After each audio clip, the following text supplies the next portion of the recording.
Si Jesus sa bahay ni Simong Pariseo. Inanyayahan si Jesus ng isa sa Pariseo upang makasalo niya. Pumaroon siya sa bahay nito at dumulog sa hapag. Sa bayan namang iyon ay may isang babae na kinikilalang makasalanan. Nabalitaan niyang kumakain si Jesus sa bahay ng Pariseo, kaya't nagdala siya ng pabangong nasa sisidlang alabastro at lumapit siya sa likuran ni Jesus sa gawing paanan. Siya'y nanangis at nabasa ng kanyang luha ang mga paa ni Jesus. Pinunasan niya ang mga ito ng kanyang buhok, hinagkan at pinahiran ng pabango. Nang makita ito ng Pariseyong naganyaya kay Jesus, nasabi nito sa sarili, kung talagang propeta ang taong ito, alam niya kung sino at kung anong uri ng babae ang humipo sa kanya, isang makasalanan. Bilang tugon sa iniisip ni Simon, sinabi ni Jesus, Simon, may sasabihin ako sa iyo. Sumagot siya, ano po yun, guro? Sinabi ni Jesus, may 2 taong nanghiram sa isang nagpautang. Ang isa'y 500 denaryo at ang isa na may 50. Nang hindi makabayad, pareho silang pinatawad. Ngayon, sino sa kanila ang lalong nagmamahal sa nagpautang? Sumagot si Simon, sa palagay ko po'y ang pinatawad ng malaking halaga. Tama ang sagot mo, ang tugon ni Jesus. Nilingon niya ang babae at sinabi kay Simon, nakikita mo ba ang babaeng ito? Pumasok ako sa iyong bahay at hindi mo man lamang ako binigyan ng tubig para sa aking mga paa. Ngunit binasa niya ng luha ang aking mga paa at pinunasan ang kanyang buhok. Hindi mo ako hinagkan, ngunit siya'y mula nang pumasok ay hindi tumigil sa paghalik sa aking mga paa. Hindi mo pinahiran ng langis ang aking ulo, subalit pinahiran niya ng pabango ang aking mga paa. Kaya't sinasabi ko sa iyo, ang malaking pagmamahal na ipinamalas niya ang nagpapatunay na pinatawad na ang marami niyang kasalanan. Ngunit ang pinatawad ng kakaunti ay kaunti lamang ang pagmamahal na ipinamalas. Kaya saka sinabi sa babae, ipinatawad na ang iyong mga kasalanan. At ang kanyang mga kasalo sa pagkain ay nagsimulang magtanong sa sarili, sino ba itong pati pagpapatawad ng kasalanan ay pinangangahasan? Ngunit sinabi ni Jesus sa babae, iniligtas ka ng iyong pananalig. Humayo ka na at ipanatag mo ang iyong kalooban. Napakaganda po ang mensaheng gusto kong iparating sa atin dito ng ating Panginoon. Kuya Joe, unahin ko ikaw at ano ba ang nakikita mong mensahe na gustong iparating sa atin bilang Kristiyano ng ating Panginoon? Ang mensahe po ng Panginoong Jesus, gaano man po karami ang nagawa nating pagkakasala, kung taos po sa ating puso ang pagsisisi, wala pong hindi patatawarin ng Diyos. Amen. Yan ng si Kuya Joe talagang medyo matipid pero naruroon. Kuya Ben, ano po ang inyong masasabi tungkol dito? Kunin po natin ang 3 bagay para dito sa ating binasang sumunod na ito na mabuting balita. Una po, katulad ng sinabi ni Kuya Joe, tungkol sa pagsisisi. Pangalawa, yung pagpapakumbaba. At pangatlo, yung pagtanggap ng pagkakasala. 3 bagay po itong nakalagay dito sapagkat kung hindi mo tatanggapin na ikaw ay isang makasalanan, hindi ka magsisisi. Kung hindi ka naman magpapakumbaba, hindi naman magiging taos-puso ang iyong paghingi ng tawad. Kaya mababaliwala ang iyong gagawin. Kaya yung 3 kailangan magkakasama ito Pagsisisi, pagpapakumbaba, at pagtanggap sa pagkakamali. Alam niyo po, napakaganda yung halimbawa ng ating Panginoon Kung may utang daw na 500 yung isa, at may utang na 50 yung isa, at kapwa kayo pinatawad, ang ganda nung tanong niya sino yung higit na kikilala at magmamahal? Diba ang sagot siyempre pinakamalaki. Alam nyo na, alaala ko na naman tuloy ang isang taga-ibang sekta naawa ko doon sa sarili ko minsan na kami ay magkakaharap.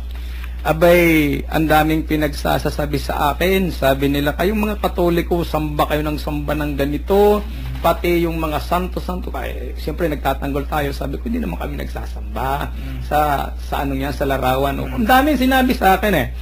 At kayo, alam nyo, kayo makasalanan kayong mga Katoliko eh.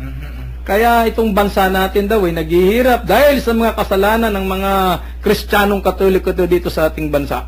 Nag-iisa na nga raw tayong Kristiyanong bansa dito sa Asia, tayo pa yung pinaka makasalanan. Lalo-lalo na wala pa usaping korupsyon, di ba?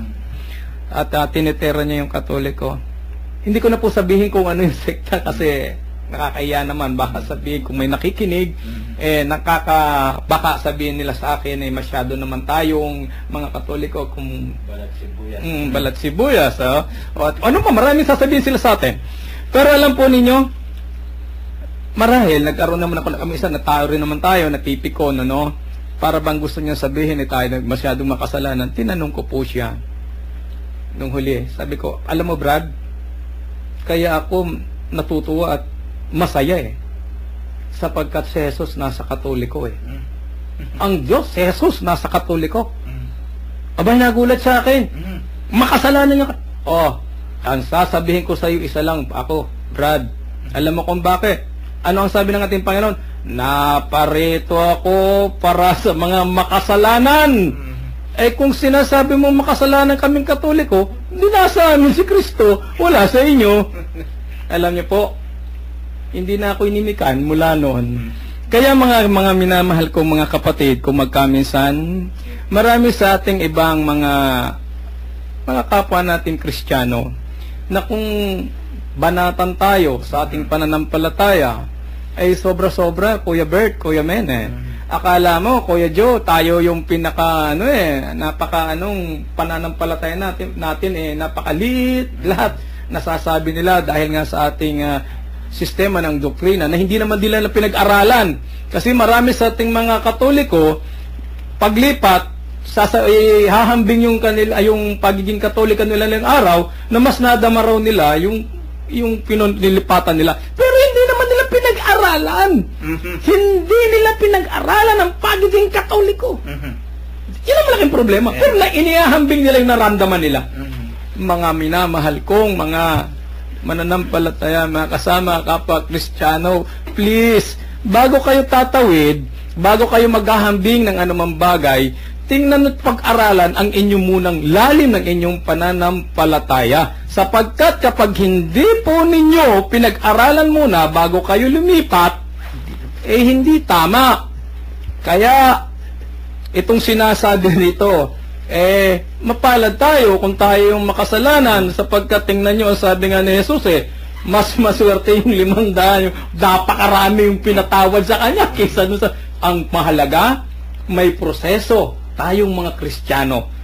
Uulitin ko po, buong pagpapakumbaba para madama taos pusong pagsisisi. Buong pagtanggap na tayo ay nagkasala. At ang pagsisising yan, makakamit natin ang pagpapatawad ng ating Panginoong Diyos. Amen. Salamat, Brother Ben. Kuya Bert, at talagang alam ko po na inspire tayo ng Holy Spirit sa pagbibigay natin ng aral tungkol sa aking tinunghayan dito sa ating banal na aklat. Ano po ang inyong pananaw dito sa aking binasa na ito na si Jesus sa bahay ni Simong Pariseo? Alam mo, Kuya Min, dito pa lamang sa unang talata na binasa mo, katulad ng sabi mo nga kanina, ay napakaganda ng linalaman, no? Totoo. Sa umpisa pa lang Kung makikita mo rito, inanyahan si Jesus ng isang Pariseo. So, ang ibig sabihin, alam naman natin ang Pariseo, karamihan sa kanila ay walang pananalig kay Jesus. No? Pero itong Pariseong ito, marahil nadadala na siya dahil sa dami ng tao na sumusunod sa ating Panginoon, kaya niya ngayon inanyayahan ang ating Panginoong Jesus. Ang ating Diyos na Panginoon, sino mang maganyaya sa Kanya, sasama at sasama siya lalo tigit sa mga makasalanan. Itong pagkakataong ito, sumama ang ating Panginoon. Ang nakakalungkot lamang,